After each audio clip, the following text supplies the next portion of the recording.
Hey, it's Juck. We are not bemoaning the noon kickoff. We are now owning it. It's a badge of honor. We're the lunatic fringe that defines our coach's legacy when it comes to this game. They don't get to define that outside the family. We're cut from a different cloth for Ohioans. He's got it all, man. He's even got the jaw. You know the jaw. You see that jaw and you're just like, yeah, man, that's a dude. Do I want Michigan to beat Oklahoma? No way in hell. I don't know what world I'm living in. This is insane to me. And if you saw my outburst, I apologize. It's showtime now. And as we continue with our hate week conversations, a gentleman that needs no introduction to anybody watching this show, a guy who's been my favorite Ohio State journalist for about 20 years now, never afraid to ask the tough questions, always takes a step back and looks at things from an interesting perspective and makes you think a little more. Hosted the very first podcast I ever listened to about Ohio State football, and probably a lot of you too. Doug Lesmerises. Doug, thanks so much for joining me, buddy. Juck, so glad to be here, man. Greatly appreciate the invite. Absolutely, Doug. I had Ari on a couple of weeks ago. Now nice. I got you. We're coming full circle now here over at Juck on Bucks. We got a lot to talk about. Obviously, it is the week, but I want to start with the Rutgers game because there were, I thought, some interesting things to kind of glean out of that game. It was really odd the way they went about things, but I thought there were some positives that came out of it. I thought there was some positive offensive line momentum for the second game in a row, some positive defensive line momentum, some positive rushing statistics. I thought the running backs looked good. Worried that it might be a little bit of fool's gold playing two teams in a row that are pretty poor against the rush. But I do think that when we look at these running backs individually, Bo looked dynamic. He's going off script a little more as he gets a little more comfortable in his role. They're all causing forced missed tackles. I thought Isaiah looked great again, and Peoples, now 3 games in a row, seems to have a little bit of a different attitude to him, and that's great. So all three of them, to me, despite playing poor rush defenses, they all look like they're getting a little bit better and becoming a little bit more confident in their roles. What do you think? Yeah, their inability to get much on their own in the first half of the season was just, it wasn't just that we guys like us were talking about it. It was driving Ryan Day crazy. He would talk about it a lot of like, there's usually the back's got to take care of one guy at least, right? That there's going to be somebody in the hole. You got to break a tackle. You got to run around him. You got to hurdle him, whatever you got to do. And nobody was doing that. And I do think there was some, tentativeness and guys just weren't running with confidence. And then I think they put the freshmen in and the freshmen sort of didn't know any better. And they just started running hard. And then James Peoples, he's even said it, like, I think they activated him a little bit of like, oh, look, like those young guys are just popping pads and running as hard as they can. Let me do that too. And so that explosiveness, like, whenever we have the efficiency of the offense, run and pass all year, right? That's been the thing to think about. And then it was like, hey, explosive plays. And Ryan Day was always saying like, well, you're allowed to make any play an explosive play. We just hand you the ball. If you want to break 3 tackles and run for 50 yards, feel free. And so like you're saying with Bo, a little bit more of that confidence to maybe bounce something outside, confidence to make a sharp cut. And the thing of it is like, does it need to be the featured thing of this team? Well, when the receivers are healthy, no. The way this defense is playing, no. But can the run game fill its role for the team for the first half of the season? I think we would have said maybe. And now I think you're at the point where, those run defenses were bad. And Bill Landis was warning us like, it's going to be 3 straight bad run defenses, but breaking tackles is breaking tackles, right? And so I think there's reason to have some belief in that. Good deal. I see it about the same.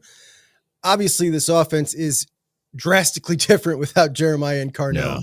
And as good as Julian is, even by his standards, you would say pretty poor in the second half against UCLA, 5 of 11, not great against Rutgers. All these talking points as to whether these two guys are going to play, we'll hear it all week regarding Jeremiah and Carnell. I think that based off of Bill's question to Ryan Day last week, we learned a little something. When he asked him, did he further injure himself against UCLA? And he said, not that I know of, which tells me that the injury was there before and it couldn't get any worse by him playing, or else he would not have played. Right. So knowing that makes me feel like he's definitely in for the game. I think that he is going to play against Michigan. What are your thoughts on Jeremiah? Yeah, that would be my assumption as well, that if Ryan had used the word nagging, right, that it wasn't something that sprung up and they played him with the nagging. And then if he did not aggravate anything, then what's the difference? And so, like, I've just been binoculars post game walking with Jeremiah, following him the whole time, trying, how's he walking? What's he favoring? And I do think even watching him after the Rutgers game, he was on the bike almost the entire Rutgers game, mostly just sitting on it, pedaling a little bit. But he just looked like somebody that if you stretch him out and you do all the things you need to do before the game, if you do some whatever the trainers do to get guys ready, and like that, he looks like he could play. And so that is my assumption. A lot of people have noted, right? I guess it's his 20th birthday on Saturday against Michigan. Is he going to really sit out in this situation? He's got a year before he can go to the NFL. Like, there's just more things at play that I think lead you to the conclusion that you understood why they were being safe against Rutgers. But what if nothing changed, Juck, as you're saying? Mm-hmm. If nothing changed from when they decided to play him against UCLA, then why wouldn't you decide to play him against Michigan? So I'm operating under that assumption because I don't think, as you pointed out with Bill's question, I don't think there's anything that we don't have any hard evidence to lead us away from that assumption. I also think, Doug, that playing in the first half against UCLA was 100% Jeremiah wanting to play that first half against UCLA. They probably wanted him to sit down. And based on the fact that, all right, he can't re-injure it, and this is maybe wishful thinking. Mm-hmm. He's just such a competitor. When you look at him last year, and my brother and I were just talking about this earlier in the week, last year against Michigan, there are some guys that are young or some guys you see them play their first time in that game that don't have that extra edge that we see the older guys have. He had it right off the rip. Yeah. And you remember Big Ten Media Days, him talking about them and how much he hates them. Like, this is a dude that just gets it. I don't think you could, unless there is, okay, you're going to get more injured if you play this game. Like, you're not sitting this guy out. He wants it bad. And I think that's part of the reason we all love him so much is he checks every single box of greatness. And that competitiveness and that fire, it's unmatched. And I just love that so much about him. Something else that struck me during that Rutgers game, Doug, 7 passes to the wide receivers by Julian Sayin. And I would have thought that if they thought there was any reason to believe that either Jeremiah or if both of them were going to be out, that they would have really tried very hard to get a little more rapport with those wide receivers heading into the game. And the fact that they didn't makes me feel, and that they were, the Lincoln package and things of this nature, that it makes me feel like, okay, if we know they're not going to play, we are trying our best to get things dialed in because it looks sloppy as heck. And they didn't do that. And that also makes me feel a little more confident. But the Carnell situation, this will be a month now that he's not played by the time the game rolls around. And that one just seems a little more mysterious to me. Yeah. Yeah, that's hard because he has the NFL looming, right? A season before Jeremiah. So it is more of a realistic concern at the forefront. If it feels like, right, that if it's a soft tissue injury at the bottom part of the leg, like a calf kind of thing, would there ever be concerns of like, well, what could go wrong with that, right? Could that lead to something else? And so it's hard because, like, again, I'm just eyeballing these guys. Carnell looks like he's walking slightly closer to normal than Jeremiah is, right? When he's walking on and off the field, that like Carnell pretty much looks like he walks fine. There's a difference between walking and running and playing in a violent sport. But I do think just the idea that one is a year closer to the NFL, it just creates a different scenario, right? And everyone, all of us certainly think about Jackson Smith-Njigba and the idea that a soft tissue injury just ruined his senior season. And he's talking at the NFL Combine then and saying, man, I wish I would have understood hamstrings, and I thought I came back too soon. And, he had tried, he pulled it against Notre Dame and tried to play in week 3, and like that probably was not the right decision. So there's part of me that I understand people being concerned with this, but then there's another part of me that's like, well, if it's soft tissue, and maybe the lesson learned from Jackson Smith and Jigba is like, do not rush this at all. And so they are just taking every possible day to let this recover. Does that include taking the Michigan game and trying to maybe get back for the playoff or that kind of thing? Maybe.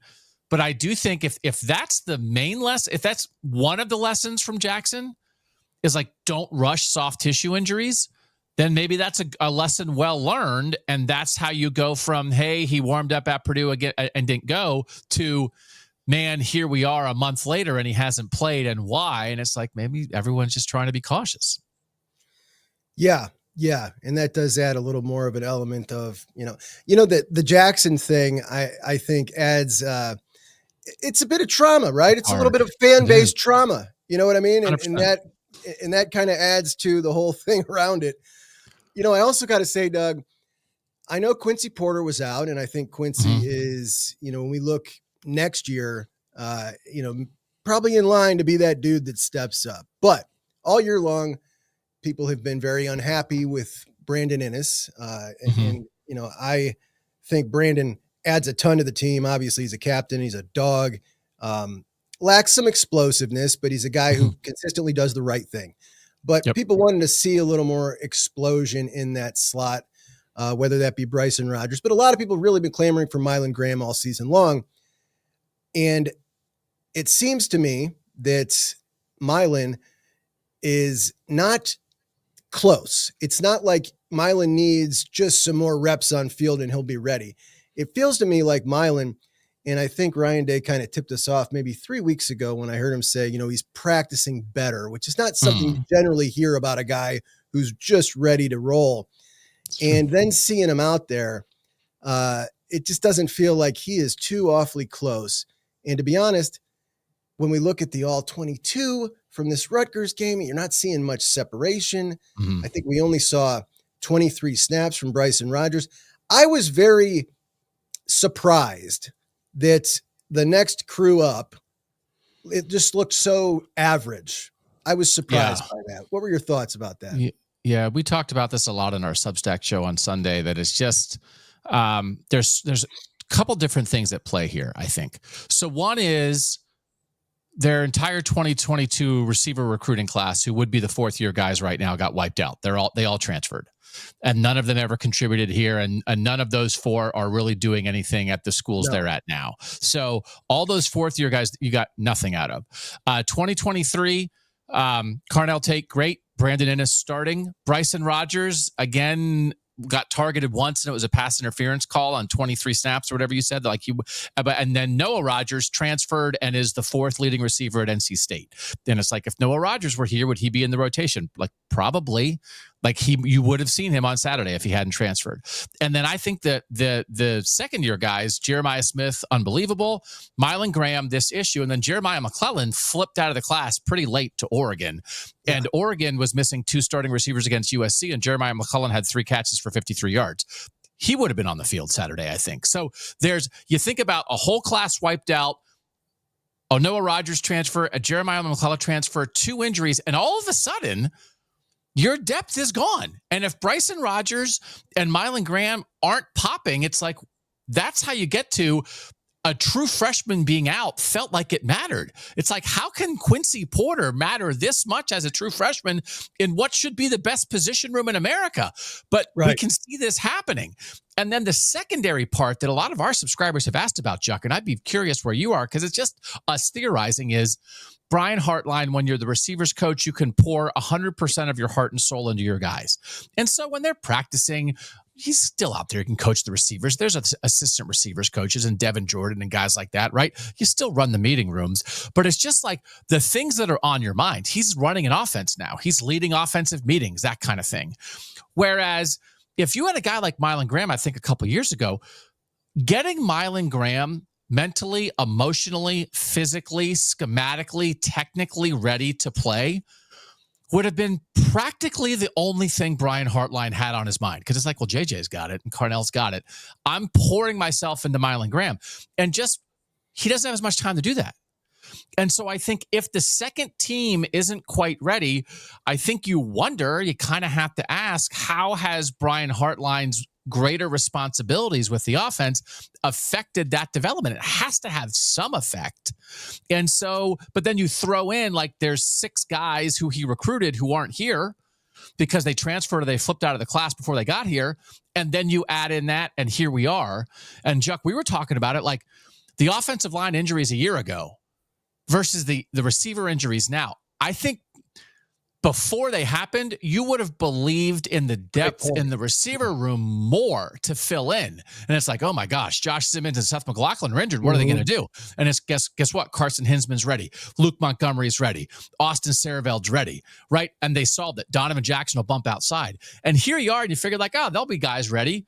And then they're not, and we're kind of dumbfounded. But there's, I think, multiple things happening to create this situation. All fantastic points. And it was actually on my notes to discuss that in my very next question with you about Hartline now being in the box, now being the offensive coordinator. And I think without a doubt, when we talk about him, most people around the country discuss him as, being this amazing recruiter.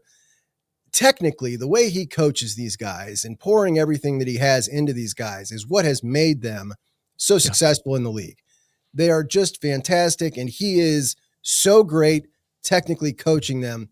And now he's the offensive coordinator, and he went about this full steam ahead saying they're not going to miss one moment of me. I just find that impossible to believe that that could possibly be the case. It's just, you're only one man. And Devin Jordan's great. He's not Hart, and Hart is the best. So to that point, I think you're probably absolutely spot on with that. And again, the fact that he uses it as a selling point, will not take a transfer wide receiver in. He has not taken a transfer wide receiver in. We talked about it over the summer that, maybe there was a little gap from that 22 class, and maybe one would be due. And there's a lot of people saying, what do you mean? They got a ton of depth. They really don't have a ton of playable depth. And that is becoming very, very apparent real quick. So somebody's going to need to develop quite quickly. And Quincy's absence, a true freshman, was certainly notable. Yeah. Which is not what you expect. Yeah. Yeah, right. Lincoln Keenholz, you were talking to Lincoln, and you had a name for the package. What were you calling the package? The Lincoln package?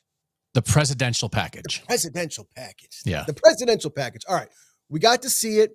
I'm curious why we didn't see it a little more earlier, but we got to see it, and they threw it in on a 4th and 2 in a close game, motioning 3 tight ends to the field and rolling a right-handed quarterback out to the left. He misses a wide open Jelani standing right in front of him, but dropped a dime off balance to Christian, who dropped it, and he's coming in cold, whatever. He did look great running the ball, man. And it's funny, Doug. This is exactly what was kind of sold to us with the Devin Brown package. Lincoln is that dynamic athlete that Devin never was. And it really, it would have been sensational at times to bring him in and let him do it back then if Devin was that kind of athlete. But I would love to see a little more of Julian running the ball a little bit like that, pulling it out, just to keep him honest. But how did you feel about the presidential package? What do you think about the odds of maybe seeing this this week? Yeah, I like it. And again, like the player sighting, right? Jelani Thurman is there. Short is open. It's there for the first down. And some of our subscribers were frustrated, like, why are they doing this? It's not working. It's like, well, it was schemed pretty well, actually. And then the second one, he's rolling right, and Brandon Ennis is coming all the way across the field, and he's open, and he's open, and he's open. And then Lincoln is both late with the throw and behind with the throw, but you could see that it worked, right? So I like it. And the thing that I was wondering, Juck, is like when Michigan was a playoff team and wasn't throwing the ball great necessarily, but I thought they had balance and sort of ingenuity in their offense because it was so run-based, but they didn't only run one way, right? They'd have, like, the year that J.J. McCarthy came in as the wrinkle quarterback and would run the ball, or they'd run some jet sweeps with receivers, and they'd hand off to the fullback every now and then. That it was run primarily, but you still found balance within that. So I was thinking about, okay, If they are wondering at all, are we going to be able to throw the ball we need to throw the way we want to throw it? If we're not going to be, do we need to have other things to take pressure off just handing it to the tailback? And is a Keenholz package potentially part of that, and not just a Keenholz package at the goal line, and not just a Keenholz package that's a QB power or a QB draw? And so I'm really curious. I asked Bill, do you think we'll see Lincoln Keenholz in the game on 2nd and 6 from the 40-yard line against Michigan? And he kind of thinks no, but I kind of think yes. And I am kind of here for it. But you can't call a do-or-die pass play. I don't think they can throw the ball with him on 4th down in a do-or-die situation, because no matter how well you scheme it up, if he's not going to execute it, if he's not going to throw to the open guy, or if he's not going to throw on time, you can't run it. So, but if you want to run him wide and let him get to the edge and then bring Julian in the game, like I'm kind of here for it, Chuck. And now to your point, the Julian scramble against Penn State, we still think about that. That was his best run of the year. QB run can get a defense back on its heels a little bit. Do I want Ohio State running Julian Sand all over the place? No, I wouldn't say that. But I'm kind of here for the Keenholz thing a little bit. I wouldn't mind seeing it in Ann Arbor. Do you want to see it in Ann Arbor or no? I'm on the fence. You might have just talked me into it, to be quite honest, because he is going to be coming in cold, right? So he need to be able to execute. It's going to be cold regardless. And I think now that they've seen that on film, that he will throw it, that helps you out a little bit. And you have talked, for years about Jim Tressel and him throwing a wrinkle, saving something unique for this game. The most conservative coach we've ever had, but he would just, kind of throw caution to the wind, and it damn near always worked. I mean, he always had something up his sleeve, and I always felt like those things added to the lore of the game, and I loved it. I agree. And Ryan Day hasn't really done that kind of thing up until this point. So if that ends up being the presidential package in some capacity, I would love that. So I'm kind of here for it, I think, now. Yeah, no, I'm I think Michigan put Alex Orji in the game. Yeah. And he had a big run last season. They had the play, whatever it was, a couple years ago, where they handed off to Kalel Mullings and then to the running back, and then he stopped and threw the pop pass. Like, Michigan's been the team that's had those little wrinkles in the game the past couple years. And so I think a lot of Ohio State fans, again, Ted Ginn at tight end, Ted Ginn at tight end, they like that kind of thing. But then, whatever, showing a little bit of Lincoln last week, whether that's making just Michigan prepare for it and then you don't use it at all, whether you're actually getting ready to run it, that's, a lot of fans say they want the special Michigan play. And it's like, okay, well then it's going to be a little goofy. So you got to be down for it. You can't say you want it. And then when they do something like it, you're like, no.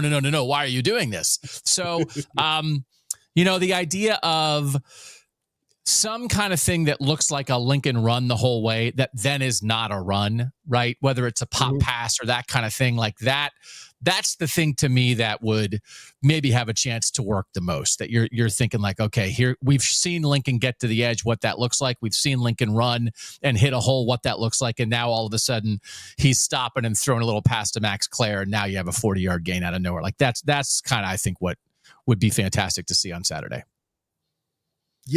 Yeah, I think you now have talked me into being all down for this. The weather, Doug, looks like it's going to be in the 30s, potential snow flurries, but not windy, which is what I'm always usually most concerned about. The Buckeyes opened as a 12.5-point favorite. I said, no way. Quickly bet down to 9.5, which sounds a little more like it. When we look at Michigan offensively, and I know you've followed them very closely this year, I think that Bryce Underwood continues to get better. I think that even in this game against Maryland, we're seeing him kind of layer balls in a little better with his trajectory and not just throw rocket shots everywhere. And the offensive line continuing to look better. They got the third string back in there. He's running well. I don't know if we'll see Jordan Marshall or not, but if we do, he's been darn good this year. Ohio State's been good against the run this year, but obviously they haven't faced an offense this efficient in quite a while. No. And you got Arvell, who can, I believe, shut down. If you want to spy him, he can shut down any quarterback run in the country. If he can do it to Damon Williams, he can do it to Bryce. Yes. Ultimately, I think their ceiling is probably 21 points on offense. And I think that might be being generous because you're going to need Bryce to really be able to pick them apart, I think, if they're going to score more than that. What are your thoughts on the matchup, Michigan offensively versus the Ohio State defense? Yeah, there's so many things that we don't know, Juck, right? Like we don't know the health of the receivers, the Ryan Day keep the routine approach. How is that going to work? Like special teams questions on both sides of the ball. But the fundamental thing that I think you start your analysis with in this game is the Ohio State defense that has given up 44 fewer points this year than any FBS defense in the country. That's how far they are ahead. I think they've given up 84 points in 11 games, and the next best defense has given up 128. Like, it is amazing. So a lot of people have been asking us, like, what's this? Like, what does Ohio State have to get to win? And I don't know if I see Michigan getting to like 17 or 4. Like, is Michigan going to score 3 times and they'll all be touchdowns? But the hard part of this is Michigan won last year 13-10. And it's like, okay, well, Ohio State held Michigan to 13 last year, and the touchdown was on a short field where they took over at the 5 after a terrible Will Howard interception. So it's like, okay, like that version of that, Michigan won that way a year ago. So this defense, I'm just so interested, Juck, because I think they were so good early, we almost started taking them for granted. And then the teams lately that they face have just been incompetent offensively. They didn't even get Nico Iamaleava. Actually, the Rutgers offense throws the ball. Rutgers throws for 270 yards a game and did nothing. Rutgers has 2 legit receivers and a 1,000-yard back and did nothing. So I don't want to, like, I actually thought Rutgers maybe had a chance to move the ball a little bit against Ohio State, and they did nothing. So, like, you actually want to give credit for that. Ohio State is 7th in the Big Ten in rushing yards per game. The top 6 teams in the Big Ten in rushing yards per game, Ohio State hasn't played any of them. So one of them's Michigan, but they didn't play Oregon. They didn't play Indiana, USC. So like they have, I thought Jonah Coleman's good for Washington, didn't do much. Obviously, Katron Allen, Penn State's good, right? But they haven't been run on. I don't think Michigan's going to do much offensively. And that's not about, I think Bryce Underwood, I agree with everything you said about Bryce Underwood and Jordan Marshall and this offensive line. They can pop some stuff in the run game. Jordan Marshall has 4 runs of 50 yards this year. And Justice Haynes they have 8 yards. They have eight runs of 40 yards or more this season. 4 by Haynes, who's out, and 4 by Marshall. They'll pop stuff. But you go back, I was going back and watching those. It's linebackers getting out of gaps. It's a lineman getting to the second level on a good block. Is that going to work against Sonny Styles? Is that going to work against Caleb Downs? Is that going to work against Arvell Reese or Peyton Pierce, who I assume is going to play a whole bunch of snaps in this game? So there's a lot we don't know, Juck. I think we know about the Ohio State defense. And I think my ceiling for Michigan on how much they can score is maybe closer to 14 or 17. And then it's like, to me, regardless of what Ohio State receivers play, if Ohio State tells Julian Saying, get us 20 and we're good. Can you get us 20? Get us 20 and we're good. I think it's a pretty good formula. You're making me feel better. So obviously I have built-in anxiety that you don't have here. So I always kind of try to give myself a little extra cushion here.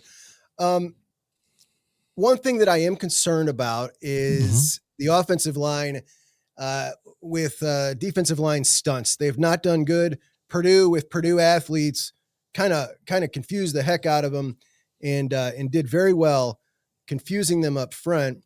Michigan with Michigan athletes and Wink Martindale, as aggressive as he is, that somewhat concerning to me.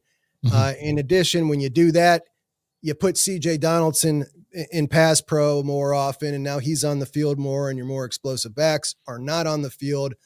That said, I think we might see another big Max Clare game for the Buckeyes offense, regardless of the wide receivers that play. And they're going to have to be able to run the ball on the left side of this line for at least 3.5 yards a pop with the running backs.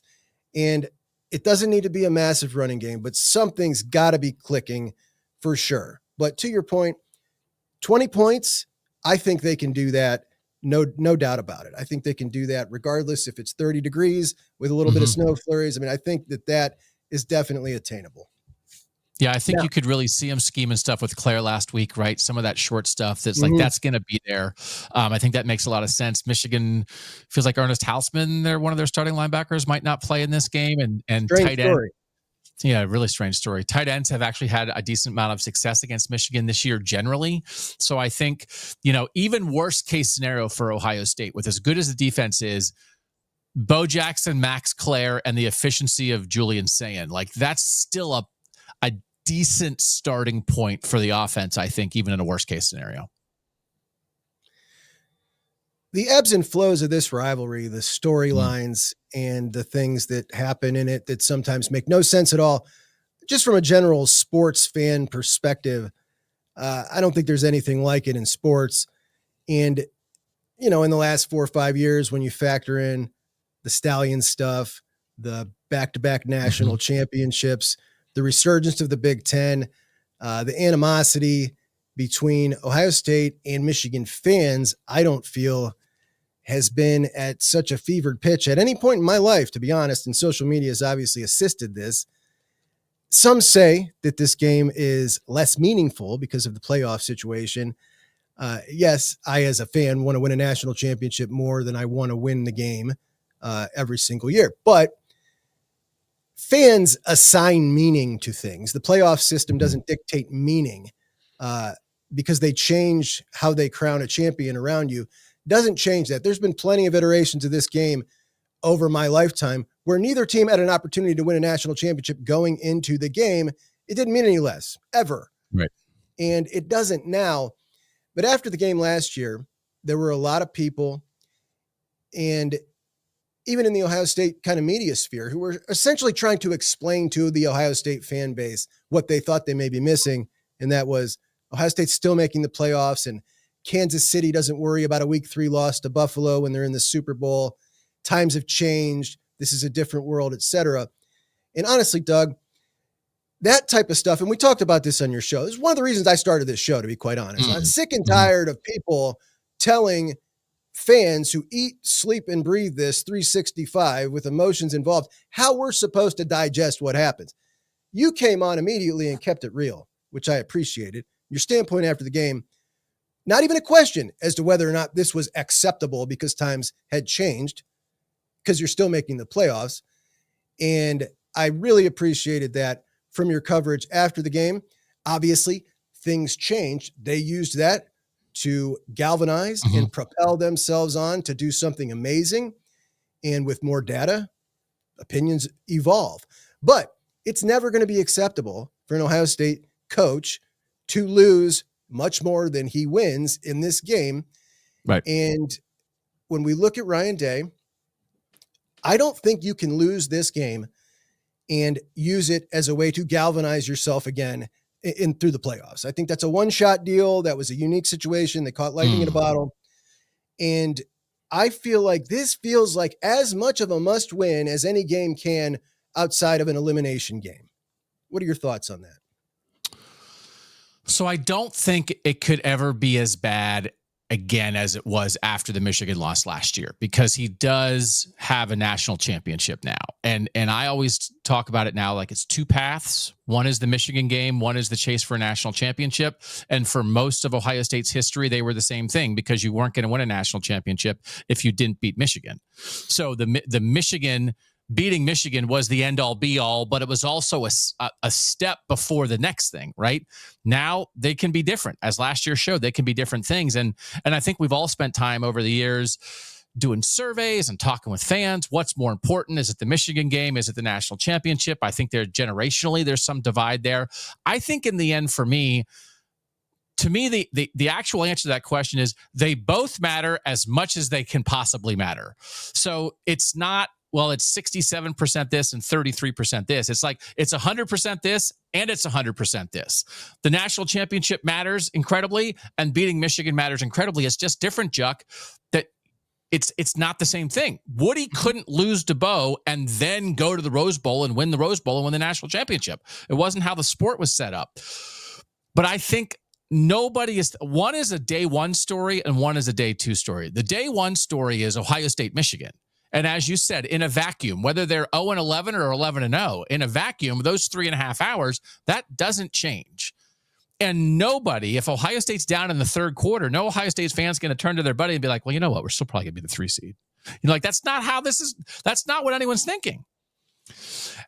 So then the next day, after you absorb all the emotional joy or anguish from the game, which is what makes sports wonderful, then the second day story is, well, now what does it mean? Mm-hmm. And what it means has changed. But nobody's thinking about that on Saturday, and I don't think it diminishes it. Because like I always said, I don't think if your favorite thing about the sport is, hey, our season got ruined. Isn't that cool? Wait, my season's not quite as ruined. Now I don't like the sport as much because my season's not ruined. You still feel like crap if you lose to Michigan. So that still stands on its own. So I've learned that over 20 years, Juck, of like, it's just, I think there's 67 FBS games this weekend. And by my count, 29 of them are geographic or historic rivalries that are being played this weekend. There are some rivalries that aren't played in the last week. You know, BYU, Utah is not this weekend. Texas, Oklahoma, we know is middle of the year. So 29 of the 67. It kind of makes me sad for the 38 that aren't playing a rivalry game this week, because this isn't so much better to be having a rivalry game, right? Like, can you imagine? Like Michigan State's playing Maryland, I think. Yeah. Penn State's playing Rutgers. It's like, I feel like, I know Penn State says on Rival, it's like, this doesn't stink. Don't you want to be playing somebody you hate this Saturday? And so that stands on its own. It's not acceptable.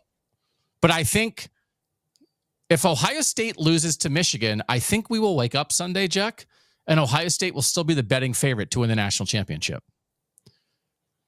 That does not make it acceptable to lose to Michigan. Right. No, never acceptable. And that doesn't mean you want to fire the coach. And I don't think, right, that it wouldn't even be about, okay, are they going to use the Michigan loss as a rallying cry and do like last year? It would be more about like, well, I think they still have the best team. I think they still have the most talent. Maybe if one or two of the receivers didn't play and they come back healthy, you know, maybe now they're going to get indoors or get in warmer weather. And if the cold affected them at all, whatever. I just think the facts of the football still might lead you to pick Ohio State to win the national championship. But my God, no, like that. I think it's like a lot of the national people like, oh, it doesn't matter anymore. Like if we give up on rivalries in college football, we've completely lost it. Right.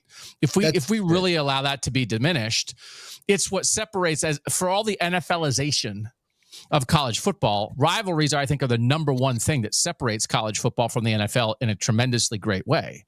So I hope we never lose that, but I don't think we're nowhere close to losing that in the Ohio State-Michigan rivalry for the people who care about it the most. Yeah. Yeah. I mean, absolutely, rivalries are what separates it, and geography and that part of it is kind of what is the biggest thing that drew me into college football over the NFL as a young kid, and being an Ohio football player as a young guy, and an Ohio high school football player. And it's our guys versus your guys over there. Like all of that about it was just so much more special than this is the pro team against that pro team. It's just different. And I love it. I hope that it never catches on. And I think it was trying to be pushed that, you know, we don't need to care as much about, yeah. Okay. You can go ahead. I'll tell you what, Doug, it's a big fear of mine that what we saw with bowl games, how bowl games that weren't part of the 14 playoff, BCS bowl game, like they mattered, right? They mattered. Those were huge accomplishments. And then at some point they became meaningless bowl games. And when that started to kind of permeate, all of a sudden it just became fact. And then we started seeing guys sitting out. And I just don't want, that's why I push back so hard, because I don't want that to permeate in for younger Ohio State fans. And you're right, this is generational, to start saying things like that and just like that becoming fact to them. But at any rate, Ryan Day, after the game, in the post-game show last year, I said, I really feel that if by chance they go on and win this national championship, that he will have a burden lifted off at his shoulders, because he's delivered something that can never be taken away to the team, to the university, to the state. And from here on out, he's going to coach that game with a different kind of feel. And when we're looking at him and just even listening to him, obviously we're recording this before his Tuesday press conference, but listening to him after the game, the whole feel to me feels a little different already. It's giving me confidence. Am I trying to boost myself up, or do you maybe feel a little bit of the same? Yeah, I think his emphasis on the routine, and we're going to do the things that we do every week because we've won 15 straight games doing it this way, and we know this works, and we're going to keep that. I think to keep the logistics of all of that, I understand that. And I'm very curious to hear him talk on Tuesday, and I want to try to ask him about it. Like, okay, so you're keeping the procedures the same, the external things the same, but how do you want your players to feel? How do you want your players to think? Should they feel that this game is different? Because I think there's a difference between like we're preparing the same and this game is just like every other game. And I don't think that's what they're saying. I don't think they're trying to like, and everybody who lived through the Cooper era, like you hear from a lot of fans, like, well, that's what he tried to do and it didn't work. Like the game's not the same, but the preparation is. And I don't think he could do that, Juck, without the national championship, without the proof of concept, without the evidence that this way, our way, my way, this way works. Mm-hmm. So then why wouldn't we apply that to Michigan? Why wouldn't we do the exact same thing? Because it's not theoretical. If it can beat Tennessee and Oregon and Texas and Notre Dame, it can beat Michigan. So we're going to do it. But I think it took, to your point, Juck, the confidence in himself from that to then apply it like this and maybe get a little bit away from like, well, this is how Urban approached it. And even if you go back and listen to some of his quotes last year, he was still kind of into like, this game means everything. This is like life and death. And it's like, that's not really what he's saying now. And he's making it more about themselves. We're going to do our thing. But of course we know it matters. And I even like that after the game, or after the Rutgers game, Carson Hinsman kind of talked about this. Ryan Day kind of talked about this. And this is the thing you can't fight. Acknowledging it matters so much to other people. Because that you're never going to change. To the point you just made previously in the previous question, a coach can't say it's just another game because it's not true. That is factually untrue. A coach can say we're going to prepare the same way because that can be factually true.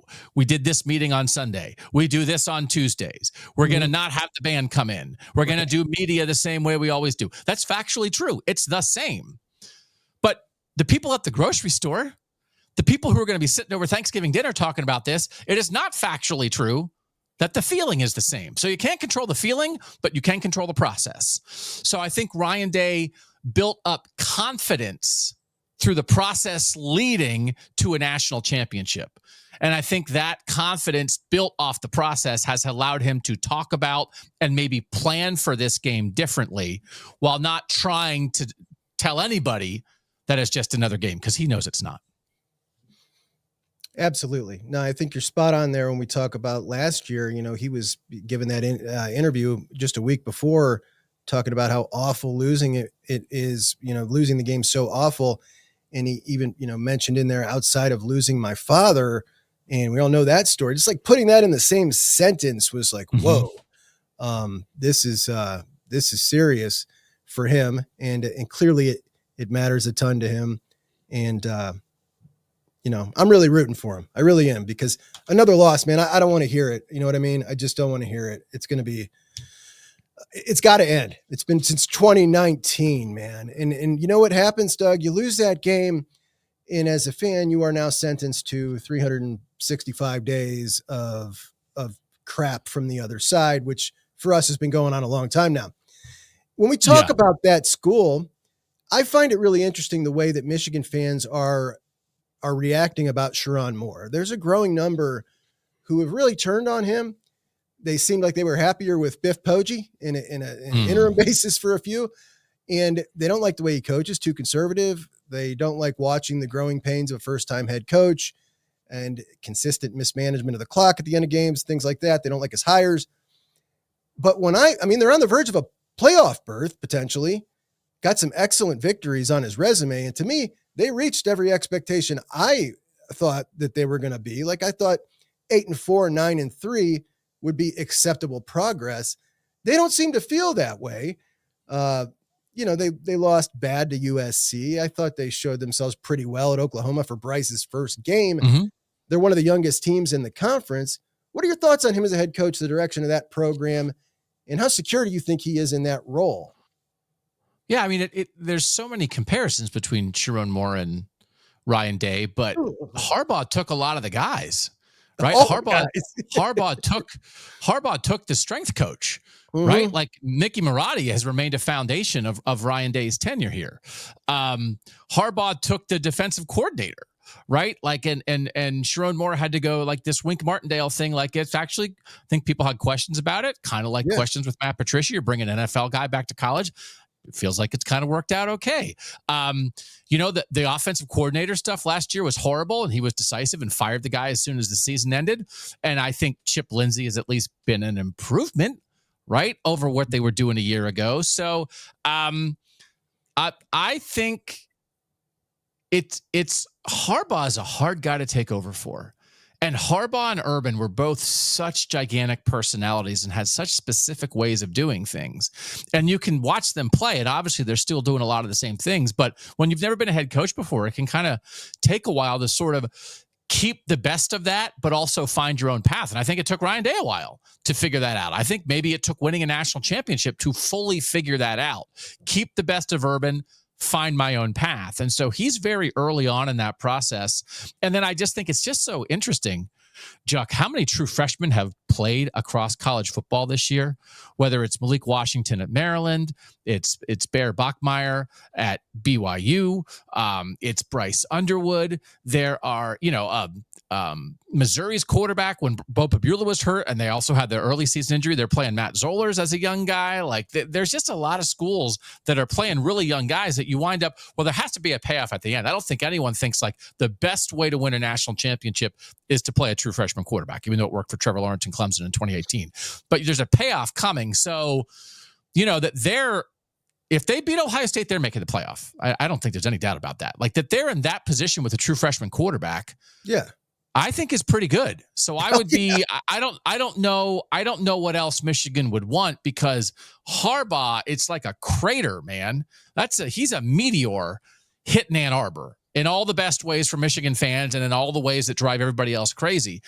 But that crater, when the meteor leaves, like, the crater's still there. And so Sharon Moore's figuring that out, but it's not instantaneous, especially as with Ryan Day, for a guy who's never done it before.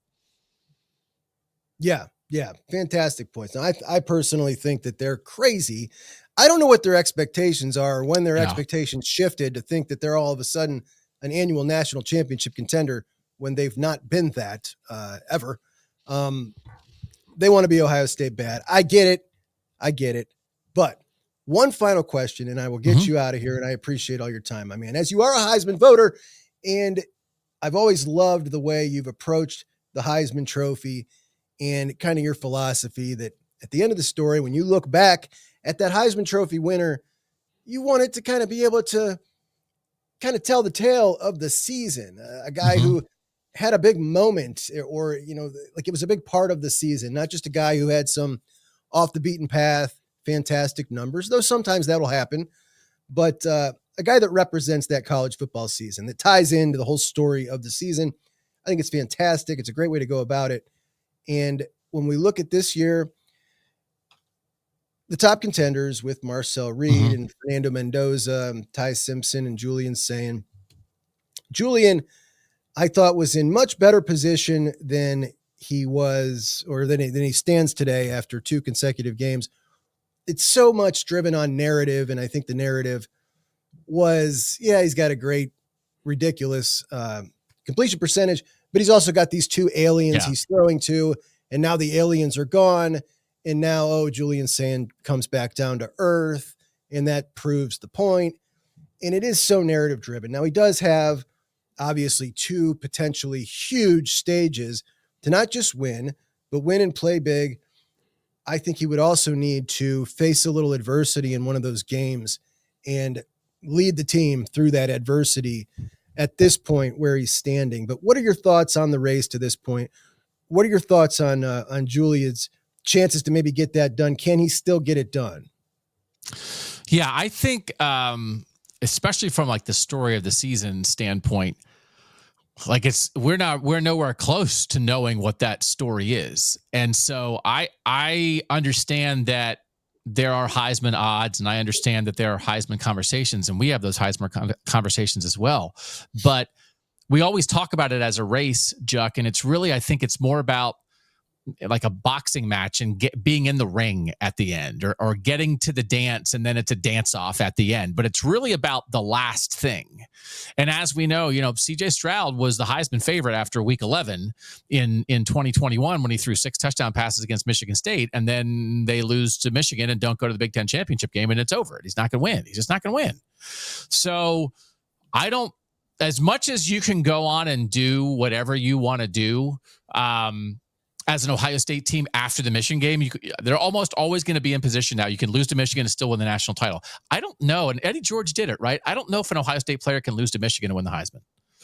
So that is an interesting thing to me, that it's like where this is now, the Michigan game and if with a win, the Big Ten championship game are going to be like almost the entire thing for any Ohio State Heisman candidacy. Mm-hmm. And that it would potentially be head to head with Fernando Mendoza, who's the odds on favorite right now, that you might have guys in the SEC championship game and Marcel Reed, or if people think Ty Simpson would still be in that, or if Georgia got in and it was Gunnar Stockton or anything like that. Jeremiah Love from Notre Dame is still lurking. But the thing that I think, and Bill brought this up on our show the other day, I think Jeremiah Smith's like 200-1 right now. And we can't bet on it because we're Heisman voters. But if you are the kind of person who enjoys doing that and you go on your little app and you want to make a $2 bet, if Jeremiah Smith plays against Michigan and if Jeremiah Smith plays against Indiana in the Big Ten championship game, and Ohio State wins and he is very impactful, I wonder if he's the guy. Because the idea that like, oh, when he was hurt, Julian Sayin didn't look so great. And then he came back and the whole passing game lit up again. That might be the path. Now, if is limited or has moderate numbers and Julian Sayin does his thing and Ohio State finishes 13-0 as the number 1 team in the country, I still think the most obvious Heisman case always is quarterback of the best team in the country. Certainly doesn't win all the time. I think it's the easiest path. So if he beats Fernando Mendoza head to head, I just don't know how people are going to vote for Fernando Mendoza. And then who else are you voting for? Maybe it is Jeremiah Love. I don't know. But a lot of other people have fallen away. So I just would say if Jeremiah Smith over the next 2 games in Ohio State victories has 240 receiving yards and 3 touchdowns in the 2 games combined, I think he might win the Heisman. Wow. That's certainly worth 200-1 odds if you want to throw a couple shekels on that one. All right. So Doug, Bill and Doug, the new channel on YouTube, and everybody get over there, follow that. They are pumping out the vids and always fantastic with Doug and Bill Landis. And you guys also have a new Substack that you guys also provide digital content, all the extra stuff, the very long shows. In addition to that, all your written work, which is extensive. Bill did a big piece on offensive linemen as you guys kind of delved into that all week long. And Bill went up and saw the guy who's, the top dog in Northeast Ohio, training all the offensive linemen and all the Buckeye offensive linemen, and Ben Congdon, who's going to Miami, and a bunch of dudes, and all sorts of stuff like that, really diving in. How do they find the Substack, Doug? Yeah, so the Substack, we're actually running a special free trial that goes through the day before the Big Ten championship game. So it's billanddougosu.substack.com. And then if you want the free trial, it's /the-game special.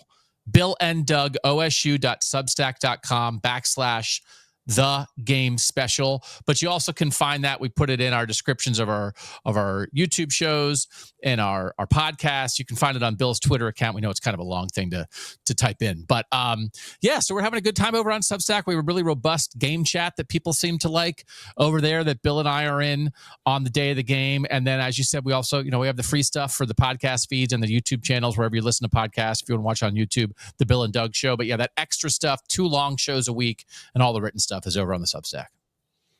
Fantastic. You guys are killing it, man. I appreciate Thank you you, so Chuck. much for joining me today. This is, like I said, a full circle moment for your guy here. And Cool. It was everything I thought it would be and more, Doug. I appreciate the invite, Chuck. You're doing a great job. Glad you have such a robust audience, and it's great to have people like you involved in Ohio State coverage right now. So congratulations on your success, and keep doing what you're doing, man. Thanks, buddy. Talk soon.